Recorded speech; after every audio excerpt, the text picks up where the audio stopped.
సృష్టికర్త అయిన బ్రహ్మదేవుడికి ఇండియాలో ఎక్కడా పెద్దగా ఆలయాలు లేవు. ఎందుకు?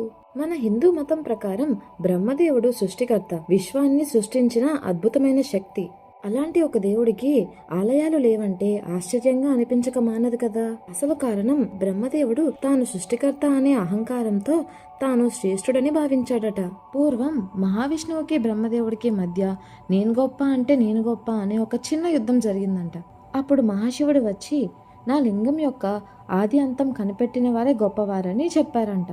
అయితే అప్పుడిద్దరూ తలక రూపం ధరించి ఆది అంతం కనుగొనడానికి వెళ్లారంట. అయితే మహావిష్ణువు వెళ్లిన వైపున అంతం కనుగొనలేక ఓటమిని అంగీకరిస్తూ తిరిగి వచ్చేస్తారు. కానీ బ్రహ్మదేవుడు అహంకారం వలన ఓటమిని అంగీకరించకుండా అంతం కనిపించకపోయినా కనిపించదని అబద్ధం చెప్తారు. దీంతో శివుడు చాలా కోపించి ఒక శాపం ఇస్తాడు.